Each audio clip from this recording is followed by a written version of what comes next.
It's Tuesday afternoon at 3 p.m. Eastern Standard Time. That means that it's Tea Time Tuesday. Today is July 23rd. Welcome to Tea Time Tuesday. Today we're going to talk about the heat wave, because who's not talking about the heat wave? Wearing supplemental oxygen. Most of us are wearing supplemental oxygen or will at some time. And then we're going to talk about some weight loss stuff. Might not be the best person to talk about weight loss with, but I'm willing to discuss it and have an open conversation here. My name is Barbara Moore, and this is Tea Time Tuesday. I have COPD, and I had my first major exacerbation in 2016 when I suffered a sudden cardiac arrest. I would go to rehab. I would spend a month in ICU, go to rehab, return to work, and I would suffer my second sudden cardiac arrest. At that time, they put an ICD, so I have an ICD that paces my heart and make sure that it doesn't get into abnormal rhythms. They could find no damage with my heart, but they felt that my oxygen went so low that it caused my heart rate to go so high that it got into a position that it couldn't correct itself. So that's my story. This is Catch Your Breath 60 Tea Time Tuesday. So first of all, let's talk about this heat wave. Like, is this not crazy? We waited and waited and waited so long for the spring. I waited so long for the spring that I didn't even plant any vegetables this year, which is not something that I always wanted to do or something that we did in the past, but I was thinking about doing it this year. Hi, Jackie. Hi, Sandra. So I was thinking about doing it this year, and I thought this would be a great thing, but I waited so long, and spring was so late in coming that all of a sudden it's summer, and man, is it summer. So all over the place, we seem to be having this huge heat wave, and it's not so much the heat, but the humidity. So I was very taken aback on the weekend. I was okay until Friday, and I woke up Saturday, and it was like my body said, enough of this. I've had enough. Hi, Peggy. And the humidity gets so high, and we have a brand new air conditioner, furnace and air conditioner.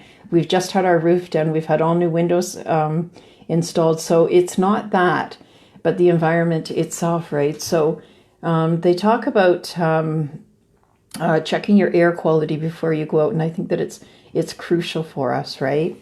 For some of us, it's really hard to stay hydrated. And I had a couple of posts up last week about staying hydrated and directing everybody to my Pinterest board, which I had kind of pinned everything that I saw on staying hydrated and making popsicles, right? Hi, Carol. Hi, Sandra.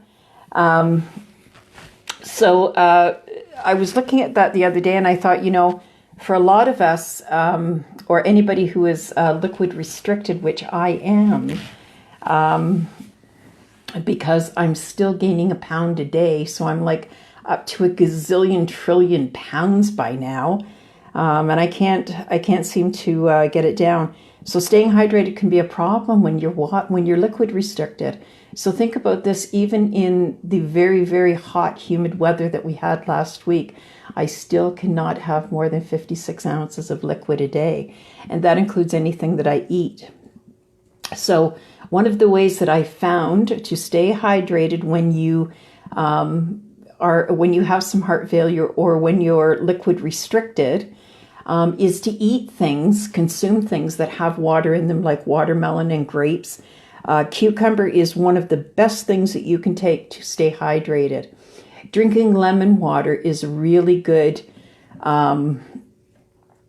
Drinking lemon water is a really, really good thing. And my husband drinks lemon and lime all day. He gets a great big one in the morning, and he drinks it all day, and it's a great thing for you. And they say that the lemon, has some vitamin C, and it's really good for you. So one of the other ways that I found, or one of the other things that I did was eat salads, so lighter meals, anything that was lighter.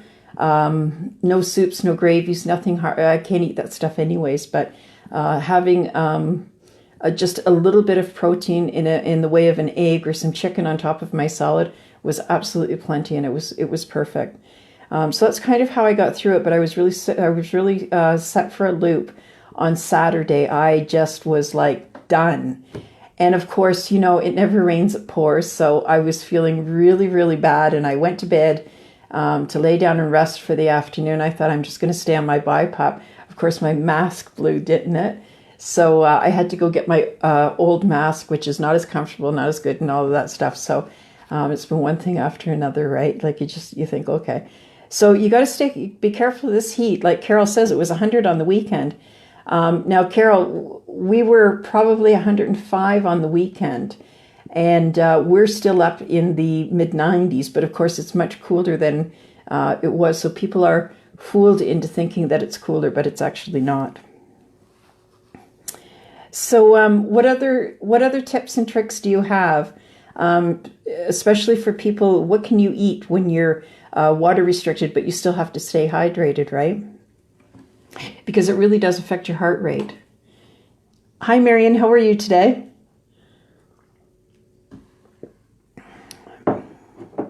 So I find that the lighter the fruit and the heavier water content in it, right? So grapes are really good because you can have just 5 or 6 grapes, right? And if you eat them slowly, and when I drink a glass of water, I used to be a real water drinker. No wonder I had so much trouble with water retention. I used to drink like 96 ounces a day of just water, right? But what I find is when I put it in my mouth, not to swallow right away, but to leave it in my mouth and swish it around a little bit. It sounds really silly. But if you do that, it kind of gives you a little bit more quenching, right? Oh, freezer grapes are absolutely fabulous. My a young girl that I used to know taught me that trick about freezing the grapes, and that's a fabulous idea because it actually feels like you're getting more water in it, right? And of course, anything that's frozen. So once again, just keeping them in your mouth for a little while. Don't just put them in and swallow them, right? Like I do. You can kind of pop those like you can candy, right? So has anybody done frozen watermelon or anything like that that's that they've put into the freezer? I can imagine that things like melons wouldn't be too bad if they were maybe not completely frozen, but somewhat frozen, right? So think about that.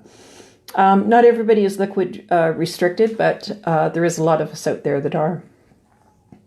So was that group last week? Interesting group. And the gentleman that co-chairs it with me is very, very knowledgeable. And we started talking about oxygen and wearing supplemental oxygen, right? Yes, being diabetic, you can't go crazy on fruit. So what about celery? Celery and cucumber. Oh, we're going to talk about this weight loss. We're going to talk about this weight loss in just a second. I just want to get this oxygen thing out of the way. So I'm on supplemental oxygen, and when I go out, I have a railing and 4 or 5 stairs to go down before I go out my front door. So I always take my oxygen, hang it over the railing, and I never thought of turning it off. So the gentleman who runs the group with me is extremely, extremely smart. And he knows all these things because he's been so involved in the COPD community for so long that he's been to meetings and he's met tons of people, and he's got quite the following. And so when I told him that I did that, he just about fell off his floor, fell on the floor. He said, "You never, ever, ever leave your oxygen running when you're actually not using it." He said, in fact, and most of us do this when we have oxygen on all day, we'll kind of take it off and just hang it over our necks, right? He said, actually, when you do that, you should actually turn it off too. So rule number 1. Rule number 2 is you got a picture or a poster or a card, like a big card, like a program to put in your window that said that you are using oxygen or that there's oxygen in the house. Apparently that's supposed to be in your front window, and probably all of you are laughing your asses off at me now, thinking, how could she be so stupid? Honest to God, mine was in a pile under my stack of papers that I was going to get to, and it was and on the bottom of this pile because I didn't know what to do with it, right? And he said that should definitely be in your front window. And the reason why is because when the fire department comes, they will know that there's oxygen in the house. Never thought that the firemen would need to know that. Of course they would need to know that. I have no less than 10 tanks in the house at all times. And he said they will come in and take the tanks out and then they will come back for you because the tanks are that explosive. Now the tanks themselves won't blow up, but anything that is ignited around it could ignite the tanks. And apparently when they blow, they will blow like right through your roof. So not a good thing not to tell the firemen where the tanks are, eh? So never leave your oxygen on. Put the sign in the window. And you can make note of, and either on the sign or maybe on the back of the sign, where the tanks are in the house. Because if you came into my house, you wouldn't know where the tanks are. They're kind of hidden, right? So, excellent idea. And so the final thing that they told me was about these swivel connectors. So when you have the oxygen, and I know everybody doesn't have oxygen on, but I think a lot of us do, right? So when you have the oxygen on, the swivel connectors, who'd have thought, right?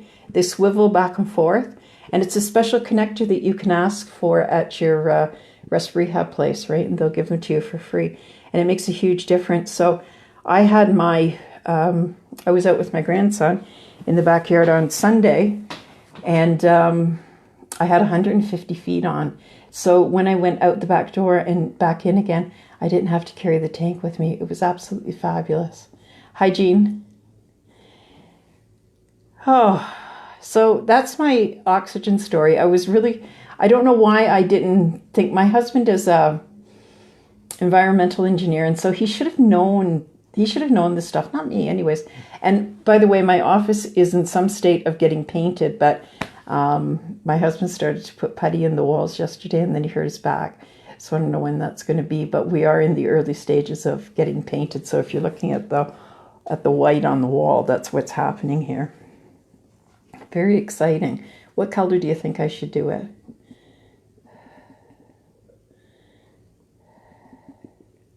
Yeah, I know, Carol. That's what I do too. When I'm sitting here just working in that, I don't really see the purpose of having oxygen. So I take it off and I put it around my neck, and then my concentrator is in another room, and that's the problem, right? So this is kind of where we break the rules. But I'm just saying that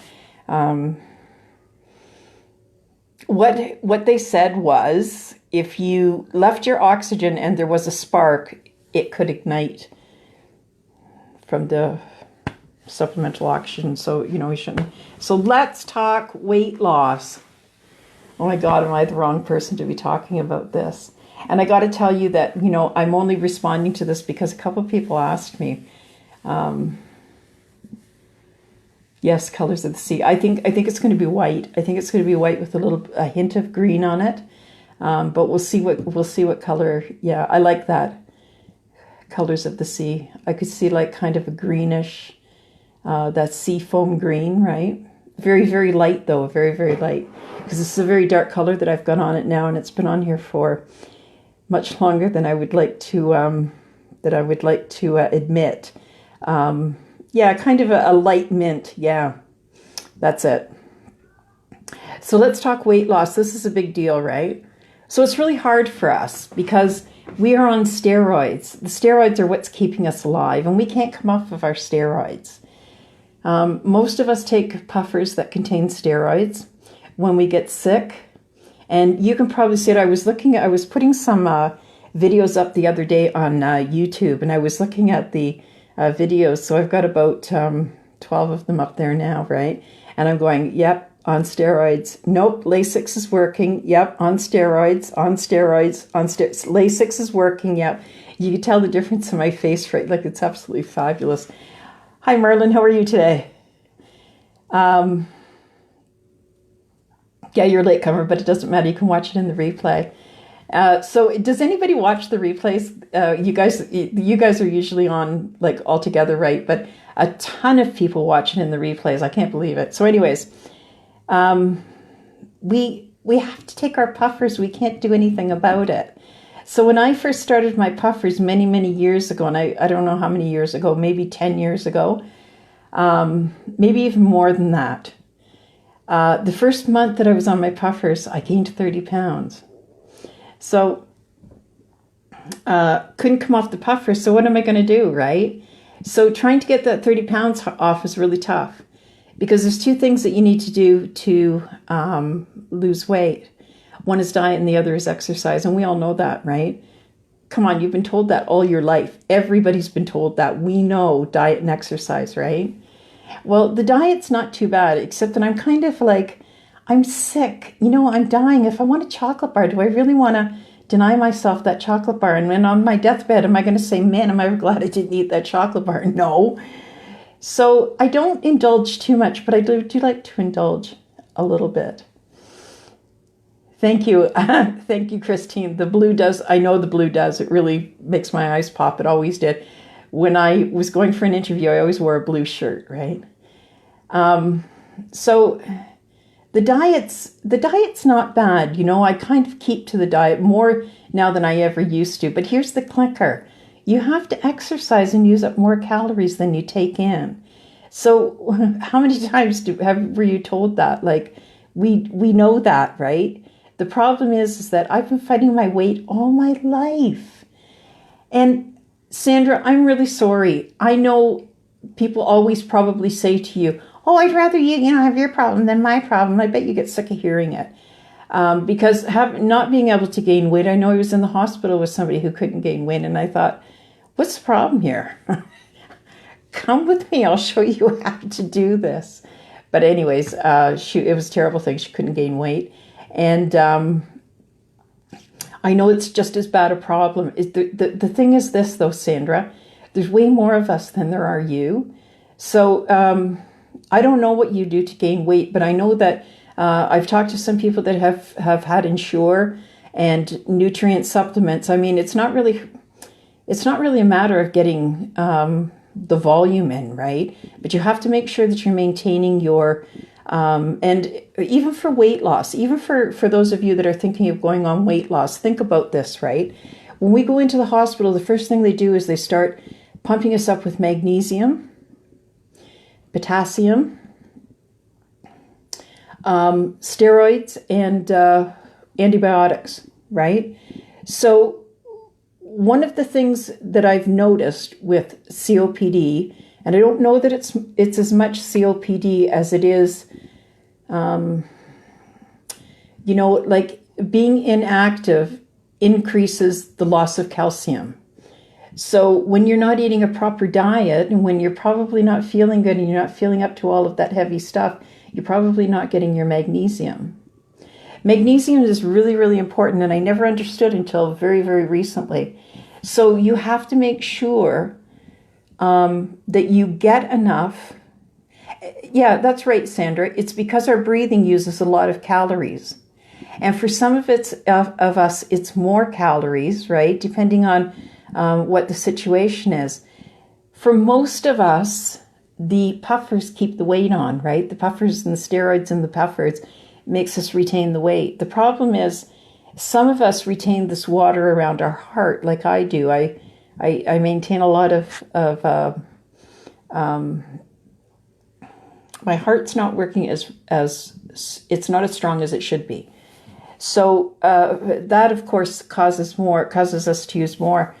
But even though we're using more calories, we're not losing weight because we can't be as active. I guarantee if you could increase the exercise that you're doing and eat half of what you eat, you'd lose some weight.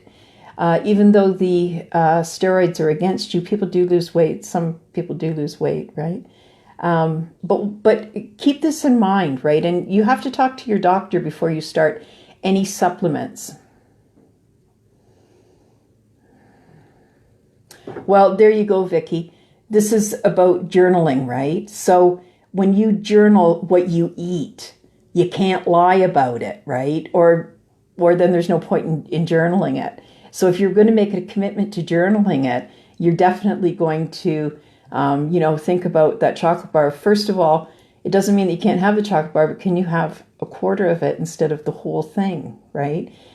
So if you have a quarter of a chocolate bar, does it make a difference? Probably. Only 2 cookies instead of 4. Exactly, Carol. So this is kind of the way that we do it, right?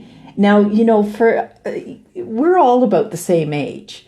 And the generation that we came from, we were used to having like 6 and 8 kids in every family. So there wasn't an abundance of things like food, especially cookies. And so when we started, everybody working double income families, and we were like, you know what, we can have anything that we want. We can indulge on anything we want. And we did it, right? At least in my circle, this is what we did. I don't know, maybe everybody didn't do it, but I think most of us did. We kind of indulged and we had what we wanted, and we weren't we had done enough of there isn't enough to go around. And so, yeah, exactly. A spoonful of ice cream instead of a whole bowl of ice cream, right? And we're not used to doing this, right? But it wouldn't be too bad to be a little harder on ourselves.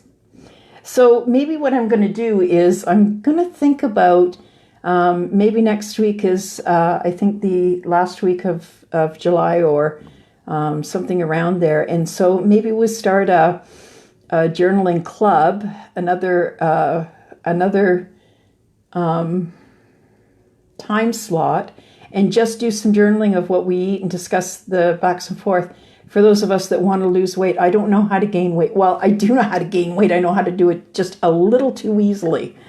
But I'd like to, I'm about 100 pounds overweight, and I'm only 5 foot tall. So, it's a lot.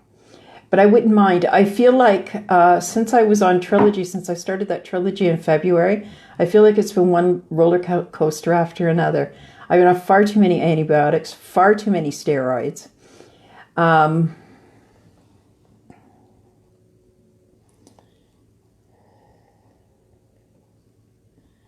Yeah, you're right, Carol. I agree with you. Yeah.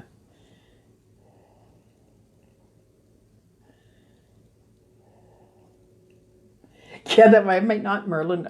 I've heard. So maybe I might not, but it might be very interesting for the rest of us, right?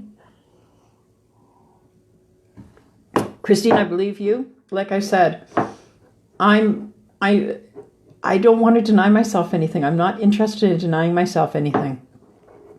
But if you were truly interested in losing weight, and if you were truly interested in getting to the point where, think about if you lost 20 pounds, how much easier would it be for you to get around and so forth, right? And that's the only point that I'm coming at, and getting into a more healthy. So what I started to say was, since I was on Trilogy in February, I feel like I've been on a roller coaster of antibiotics and steroids and more antibiotics and blah, blah, blah. Last week I was at the doctor's because I had come off of steroids, and I got this great big lump on my neck, and it was very, very tender, very sore. And my oxygen tubing is hitting against it, so it's making it worse.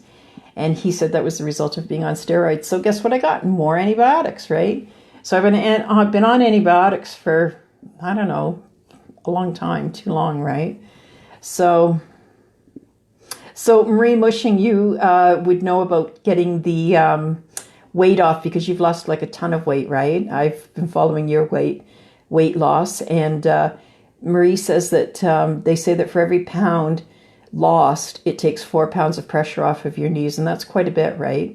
I'm noticing since I've gone back on my steroid puffers, my Symbicort and my Spiriva, that my weight has increased and I cannot get it down, and I'm taking massive amounts of Lasix, and it's still not bringing it down. So got a bit of a problem here. I'm blowing up like a balloon.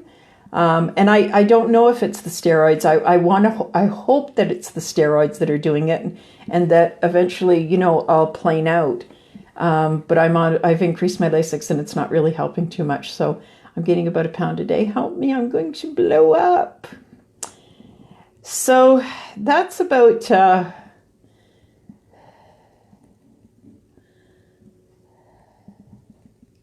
60 pounds, eh? So you know what? I want to have a talk about the valves. I want to see if they are... Oh, Marie, we just finished the conversation about water. I'm water restricted, so I can only drink 56 ounces of water a day. And that has to include coffee or tea or anything any other liquids that I have, like soups or, I don't know, ice cubes, popsicles, stuff like that, right? So I'm really water restricted. Most people do drink water. We drink water to stay hydrated and to thin the mucus in our lungs. Right? So that's what most people do.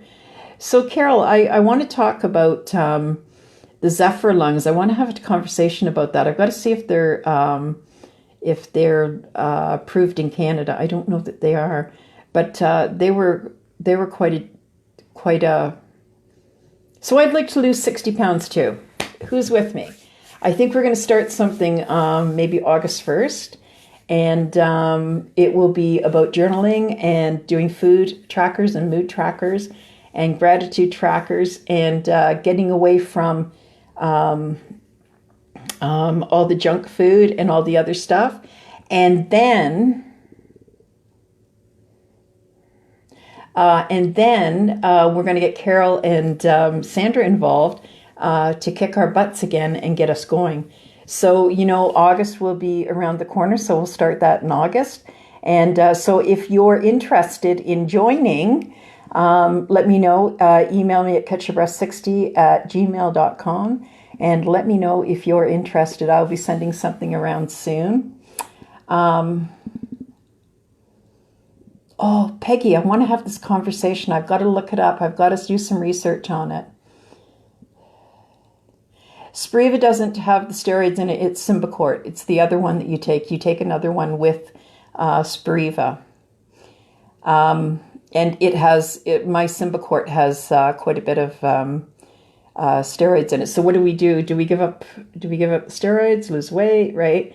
And I think what happened when I was on Trilogy, that the steroid was a little bit different. I was starting to lose weight, and then all of a sudden I started to gain it again. And since I've been back on the Symbicort, it's not pretty, let me tell you. So, okay, Barbara, catchyourbreath60@gmail.com. Give me a shout and let me know if you're interested. That will be somewhat more of a private group where we will be doing peer group, and I will not do anything except lead the group, but I am not a expert on this subject, believe me. Jackie, you should be asking your doctor, your pharmacy. And the other thing that I want to say before we finish this,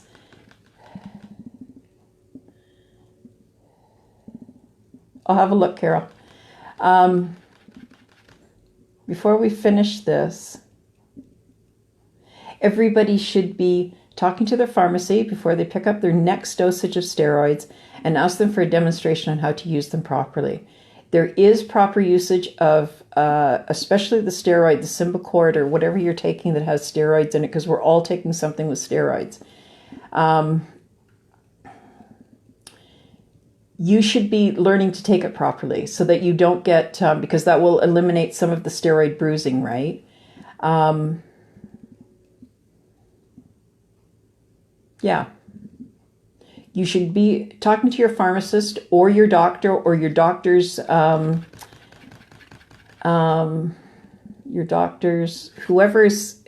have a nurse or somebody, a nurse. They have a nurse, male or female, I don't know. But somebody who kind of administers the needles and stuff like that, and they can show you properly how to take your puffers. Oh, Carol, I'm really sorry to hear that. I wish you'd find a new pharmacy. I could go up to my pharmacy and ask them anything, and they would stop exactly what they're doing. They take you into a private room and they demonstrate. It's so dignified. I wish you would find a new pharmacy. Talk to your doctor or talk to your doctor's. Let your doctor's nurse. Sometimes when you go in to see your doctor, you will I don't know what it's like in the States. I have no idea. when I go in, I usually get the nurse for a few minutes, and I get to talk to her or whatever, right? And so if I said to her, I'd really like you to show me how to use my puffers properly. If you don't want to go to your doctor, you can, Derek Cummings had a puffer demonstration on, and I'll bet Noah Greenspan has had one too. So you might want to look at those two things. Definitely YouTube will have them, right? But taking your puffers properly will eliminate some of the storied bruising that we get. Okay, so this is Barbara Moore for Catch Your Breath 60. Please follow me on Pinterest at Catch Your Breath 60, YouTube at Catch Your Breath 60, Instagram at Catch Your Breath 60, Facebook at Catch Your Breath 60, and guess what? I got a blog. So tomorrow I'm going to come out and tell you something about my favorite inventions, and I want to hear what you have to say about my favorite invention. Carol, are you talking about like you posted, like you did a video and posted it? Yeah, I know Derek does. I think Derek Cummings has one too, right? What do you mean I posted a video? Okay, so next week we're going to talk a little bit more about weight loss. And then anything else that you want to talk about, you can let me know, and I'll do some research on the subject, and then we can go, okay?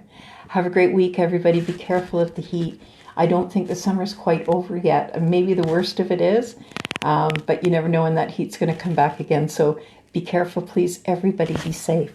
Watch that oxygen, and we'll think about this weight loss thing.